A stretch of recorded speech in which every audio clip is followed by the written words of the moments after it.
पर विश्राम करने लगे और उन्हीं का देख करके माता सीता उनके चरणों में विश्राम करने लगी।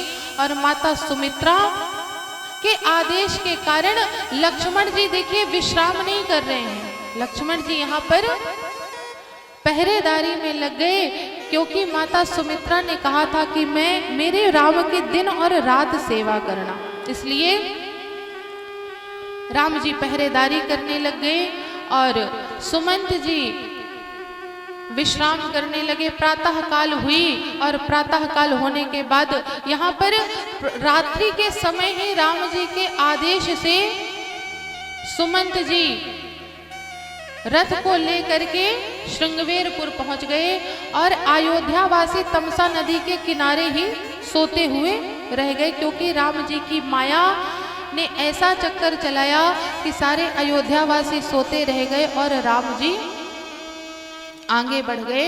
और अयोध्या वासी उनके पीछे पीछे ना आ जाएं तो उन्होंने रथ के चिन्हों को भी माया से गायब कर दिया।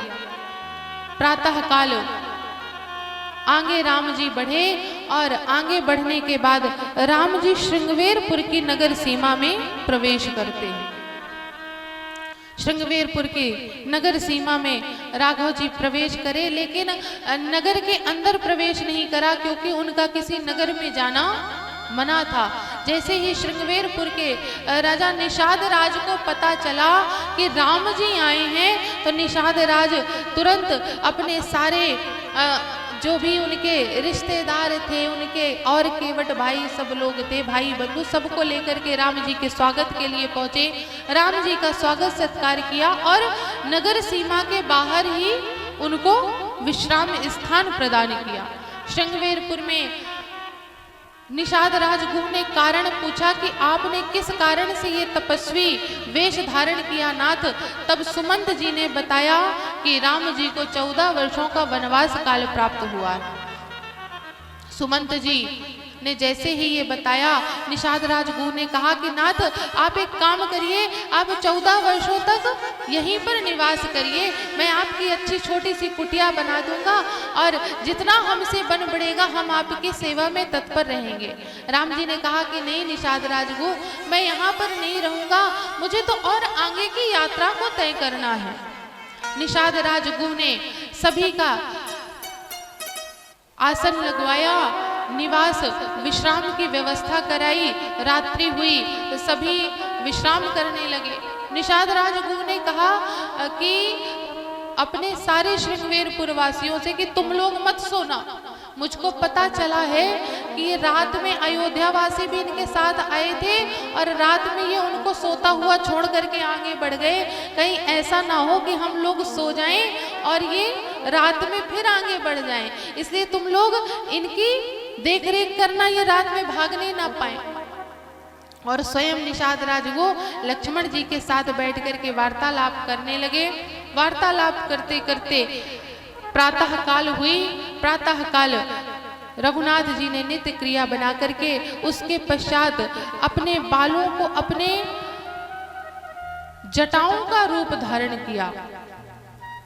सुमंत जी ने कहा कि राघव आप ये क्या कर रहे हैं, आपके पिताजी ने कहा था कि 2-4 दिन वन को घुमा करके वापस ले आना है, आप तो वन पूरी 14 वर्षों की तैयारी में लगे हुए हैं। तब राम जी ने यहाँ पर धर्म की उल्लंघना दे करके सुमंत जी से कहा कि तात अब आप वापस जाइए, अब आगे की यात्रा हम स्वयं पूरी कर लेंगे। माता सीता को कहा कि आप चलिए, तब सीता जी ने कहा कि तात मैं भी आपके साथ आने में असमर्थ हूँ। लक्ष्मण जी को कहा, लेकिन लक्ष्मण जी भी तैयार नहीं हुए।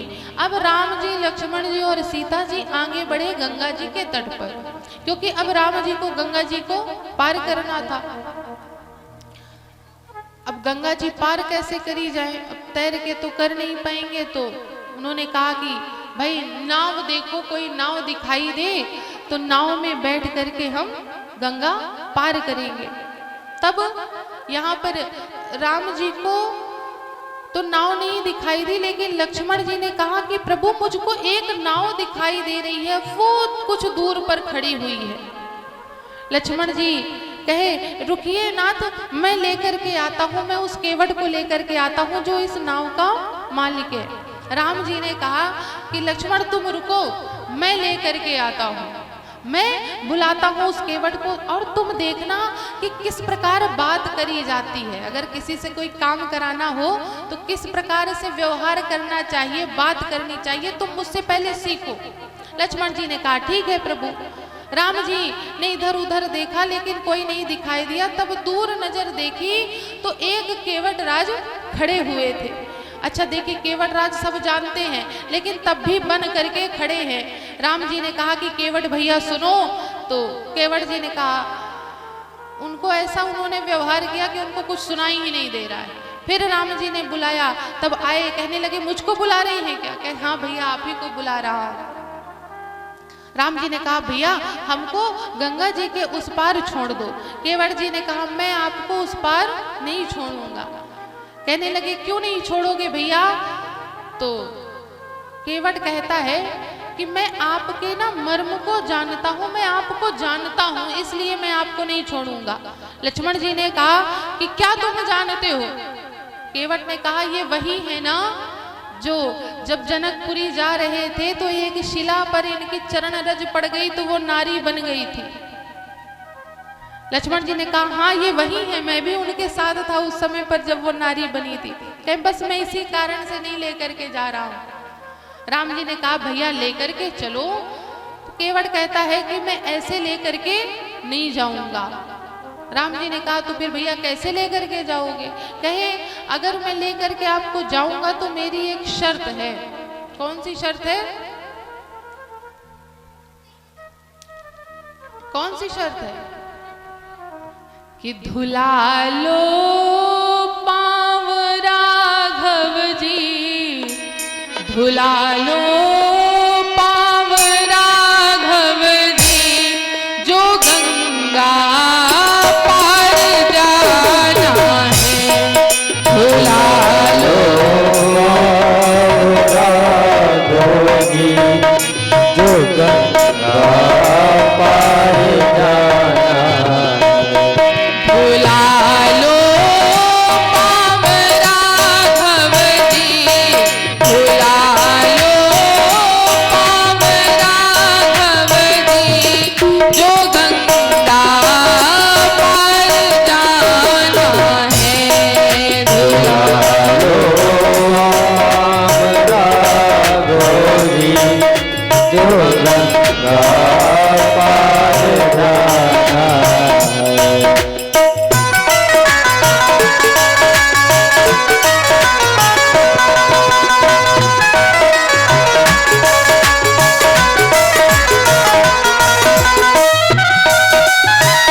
जो पत्थर नारी बन जा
बहुत लोगों को तो नींद आ गई होगी, बहुत लोगों को नींद आ गई होगी, क्योंकि देखिए जब केवल कथा चलती है बिना संगीत के तो बहुत लोगों को नींद आने लगती है, और खासकर अगर टेक मिल जाए पीछे लगाने को तो और अच्छी नींद आती। तो हमें लगता है पीछे वाले तो आधे लगता है सो गए कि जाग रहे हैं, जाग रहे हैं। हाँ, हाथ दिखाई दे रहे हैं, अब थोड़ी थोड़ी दिखाई दिए हैं, मतलब जाग रहे हैं। अगर जाग रहे हो, नींद ना आई हो और आप लोग चाहते हो कि कभी श्री राम जी हमारे भी नगर में आए और ये जो बगल में सरोवर है ना, और आकर के कहें भैया हमको भी सरोवर के पार छोड़ दो, तो आनंद आ जाए। आप लोग को कितने लोग चाहते हैं कि राम जी भी इस बौरा ग्राम में आए, बौरा सतारी में। बीच वाले कुछ हाथ नीचे कर लेते हैं कि हम ऐसे नहीं, पूरे पूरे हाथ उठा करके मीठी मीठी तालियों के साथ धुला लो पाव राघव जी, धुला लो पाव राघव जी, जो गंगा पार जाना है, धुला लो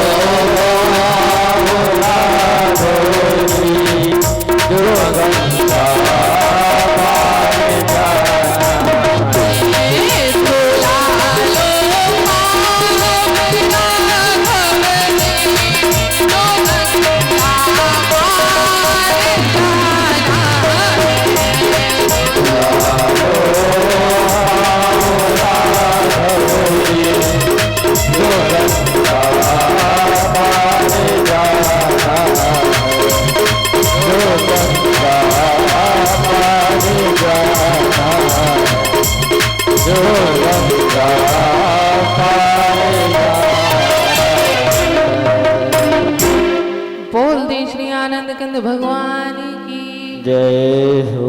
पता है आप लोगों की नींद को देख करके हमने वनवास प्रसंग तो बोला ही नहीं आज। हमने कहा लगता है अगर वनवास प्रसंग बोलने लग जाएंगे तो पहली बात तो केवट भैया तक जा ही नहीं पाएंगे, क्योंकि समय हो जाएगा विश्राम का, कथा विश्राम का। तो इसलिए हमने तो वनगमन की कथा आज बहुत संक्षेप में, बहुत सूक्ष्म तरीके से कही। हमने कहा अगर नींद आ गई पीछे वालों को तो सबको एक एक गिलास पानी डाल के जगाना पड़ जाएगा। आगे वालों की तो भाई मजबूरी रहेगी कथा सुनने की। अगर व्यास जी थोड़ी भाव में आ गए, अगर दो चार आंसू गिरा दिए तो मजबूरी है सामने रोने की, भाई कैमरा चल रहा है हमारी फोटो आनी चाहिए रोते हुए। आधे तो भाव से रोते और आधे फोटो खिंचाने के लिए रोते कि हमारी बड़ी अच्छी फोटो आए। इसलिए हमने कहा भैया कथा देर भी हो जाएगी और आप लोग आधे तो नींद में परेशान हो जाएंगे। भाई जिसको ये देखिए भगवान की कथा में जब तक भाव नहीं आएगा ना तब तक आनंद नहीं आता है। हम आप बैठते भले हैं कथा में, लेकिन कथा सुनने का आनंद तभी है जब व्यक्ति के अंदर भाव आए। वो जो कथा चल रही है ना, आपके अंदर ये भाव आ जाए कि हम साक्षात इस कथा के दर्शन कर रहे हैं, साक्षात ये कथा हमारी आंखों के सामने चल रही है, सजीव इसका चित्रण हो रहा है, तब उस कथा का भाव आपको समझ में आएगा। ऐसे ही कथा का ना आनंद का भाव समझ में आता है, ना करुण का भाव समझ में आता है, ना हास्य का समझ में आता है, ना विनोद का समझ में आता है।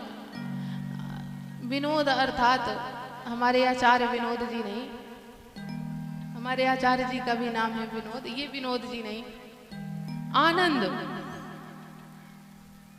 तो इसीलिए हमने कहा भैया नींद आने लग जाएगी आपको तो थोड़ी जल्दी केवट भैया के पास पहुंचे और कथा का भी समय हो रहा है। तो हम भूल गए बता क्या रहे थे, क्या बता रहे थे,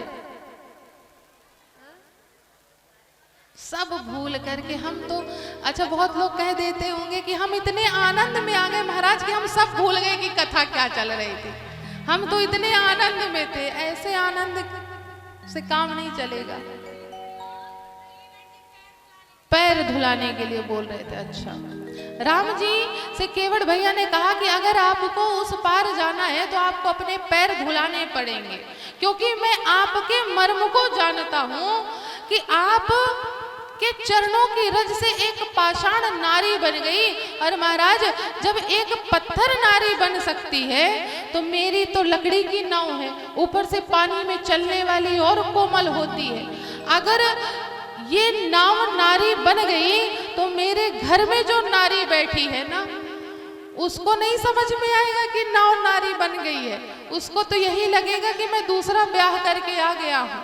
और महाराज, इस महंगाई के जमाने में एक नारी नहीं संभाली जा रही, और आप मुझे दो दो नारी दे देंगे तो मैं कैसे संभालूंगा। और मैंने तो ये भी सुना है कि जो नारी बनती है वो कोई साधारण नारी नहीं बनती है, वो ब्राह्मण नारी बनती है। और मैं जात का केवट, अगर उसने कहा कि मेरे लिए, मैं तुम्हारे इस घर में नहीं रहूंगी, मैं इन बर्तनों में भोजन नहीं करूंगी, मेरे लिए दूसरा घर बनवाओ, दूसरे बर्तन लेकर के आओ, एक नया खर्चा और आ जाएगा महाराज। और ये जो नाव नारी बन जाएगी और इसी नाव से मैं अपना खर्चा पानी चलाता हूँ, ये नाव भी नहीं रहेगी और एक नारी आ जाएगी तो मैं झेल नहीं पाऊंगा महाराज। इसलिए अगर आपको मेरी नाव में बैठना है तो आपको अपने पैरों को धुलाना पड़ेगा।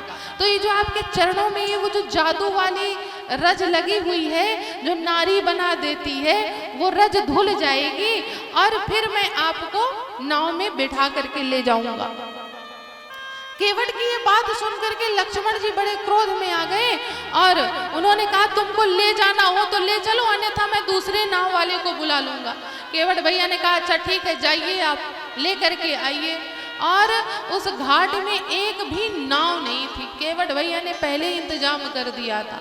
निषाद राजगुरु से कह दिया था, महाराज आपने जो मुझको वचन दिया था कि तुमको जो मांगना हो एक बार अपने जीवन में मांग लेना, तो आप मुझे उस वचन स्वरूप ये दीजिए कि कल इस घाट में किसी और की नाव न लगे, केवल मेरी ही नाव लगे।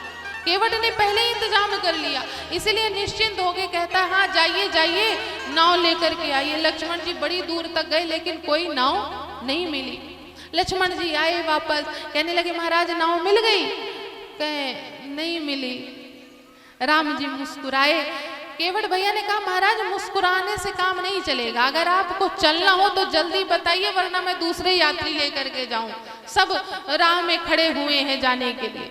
राम जी कुछ नहीं बोले तो केवट भैया ने राम जी को नीचे से ऊपर तक देखा और कहा, मैं समझ गया आप क्यों नहीं कह रहे हैं जाने के लिए।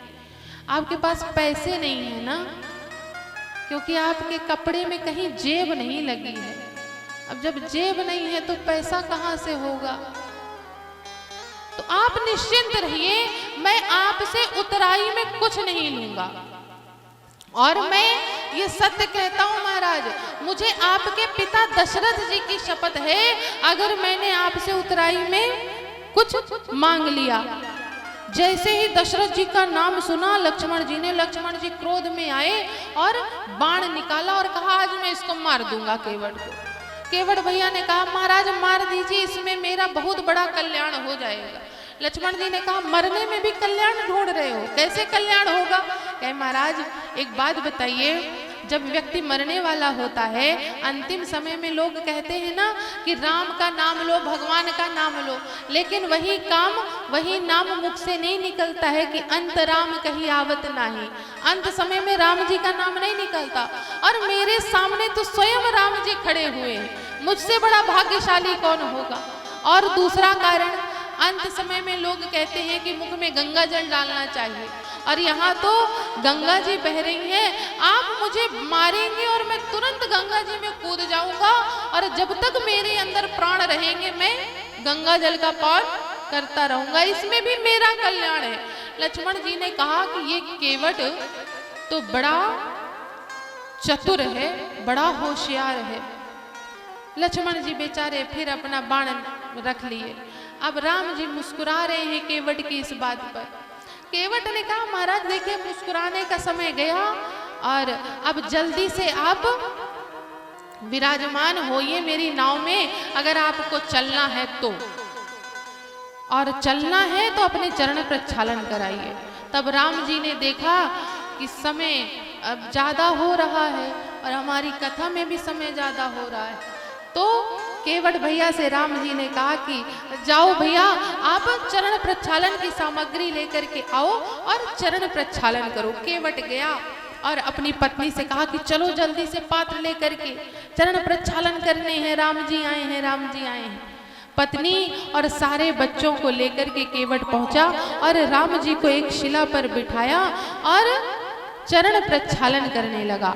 चरण प्रक्षालन किया तो जो चरणामृत था उसको स्वयं पान किया और पत्नी को पान कराया। अब राम जी ने कहा अब चलो भैया। तो केवट ने कहा महाराज, आपको क्या लगता है कि ये जो जितने सब खड़े हैं नगरवासी, अगर मैंने इनको चरणामृत नहीं दिया ना तो ये मेरे प्राण ले लेंगे, इसलिए आप एक बार और चरण धुलाइए तो मैं इन सबको चरणामृत बांट दूं। राम जी ने एक बार और चरण धुलाए। केवट भैया ने चरणामृत सारे नगर में बांटा। अब राम जी ने कहा भैया अब चलो। केवट कहता अभी भी नहीं जाऊंगा महाराज, मेरा कल्याण हो गया, नगर वासियों का हो गया, जो मेरे ऊपर पितृगण बैठे हुए हैं वो कहेंगे कि बेटा तुम तो बड़े होशियार निकले, स्वयं चरणामृत पान किया, नगर वालों को कराया, हमसे कौन सा बैर था, इसलिए महाराज एक बार और धुलाइए तो मैं पितरों को तर्पण करूंगा। 3 बार केवट भैया ने चरणों को धुलाया भगवान के और उसके पश्चात अपनी नाव पर राम जी, लक्ष्मण जी और सीता जी को विराजमान किया और गंगा जी के पार ले जाने लगा। और जाते जाते क्या कहता है कि मेरे राघव जी हो, मेरे राघव जी उतरेंगे पार, गंगा मैया धीरे बहो, मेरे राघव जी उतरेंगे पार, गंगा मैया धीरे बहो, मेरे राघव जी उतरेंगे पार, गंगा मैया धीरे बहो, मेरे राघव जी उतरेंगे पार, गंगा मैया धीरे बहो, मैया धीरे बहो, हौले हौले बहो, मैया धीरे बहो, हौले हौले बहो, मैया धीरे बहो, हौले हौले बहो, मैया धीरे बहो, हौले हौले बहो, मेरे राघव जी उतरे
देखिए, आनंद मनाने का अब केवल 2 दिन और शेष बचा है। उसके बाद परसों के बाद ना आप लोगों से कोई नहीं कहेगा कि मीठी मीठी ताली बजाइए, ऊपर हाथ उठाइए, भगवान का नाम का कीर्तन करिए। बस 2 दिन का काम और बचा है। हो मेरे राघव जी उतरेंगे पार, गंगा मैया धीरे बहो। मेरे राघव जी उतरेंगे पार, गंगा मैया धीरे बहो।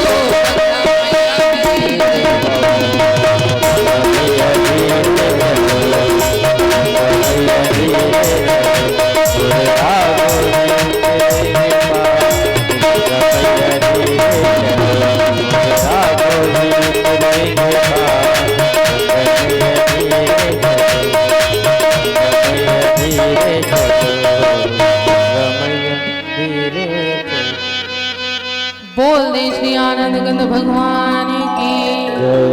इस प्रकार से केवट गीत गाते हुए राम जी को गंगा जी के उस पार उतारता है। अब जब केवट भैया ने राम जी, लक्ष्मण जी, सीता जी और निषाद राज गुह को उस पार उतारा, तो यहाँ पर राम जी कुछ कह नहीं रहे हैं, लेकिन उनके मन में कहीं ना कहीं एक बात आ रही है कि आज केवट ने मुझको उस पार उतारा और आज मेरे पास कुछ उसको उतराई देने के लिए नहीं है। जब राम जी की यह बात, इस अधीरता को माता सीता ने देखा ना, तो उन्होंने तुरंत अपनी मुद्रिका को उतारा और राम जी को कहा कि आप नाथ इसको केवट भैया को दे दीजिए।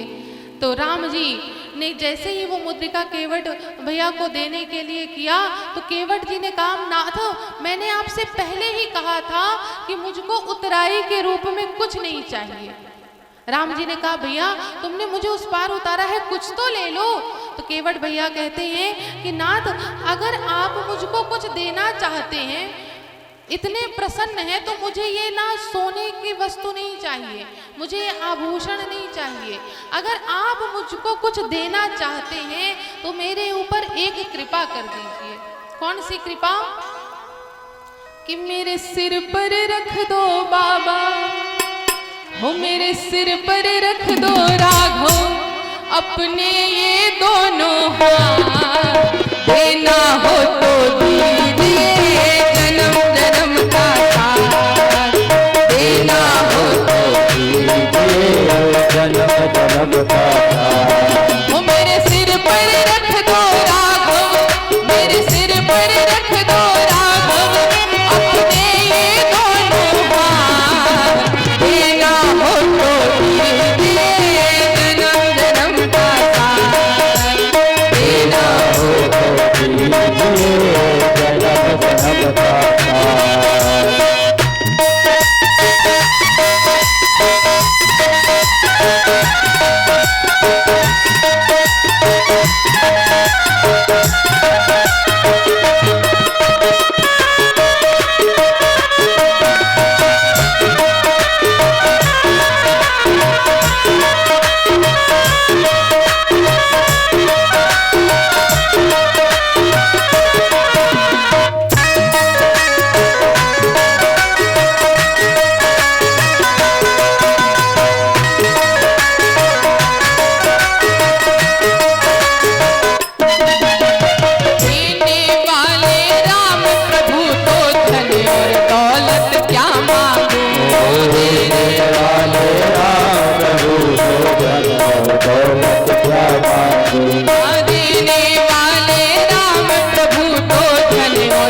धूली धन दौलत से महंगी है। राम तेरे चरणों की धूली धन दौलत से महंगी है। राम तेरे चरणों की धूली धन दौलत से महंगी है। एक नजर कृपा की राघव नामी व्रत से महंगी है। एक नजर कृपा की राघव नाम व्रत से महंगी है। एक नजर कृपा की राघव नामी व्रत से महंगी है। एक नजर कृपा की राघव नाम व्रत से महंगी है। मेरे दिल की तमन्ना यही है, मेरे दिल की तमन्ना यही है, करूं सेवा तेरी दिन रात। देना हो तो दीजिए जन्म जन्म का साथ। देना हो तो दीजिए परम तेरा हो तो दीजिए जन्म जन्म का साथ। तेरा हो तो दीजिए जन्म जन्म का साथ। तेरा हो तो दीजिए जन्म जन्म का साथ। तेरा हो तो दीजिए जन्म जन्म का साथ। बोल दे श्री आनंद कंद भगवान की जय हो।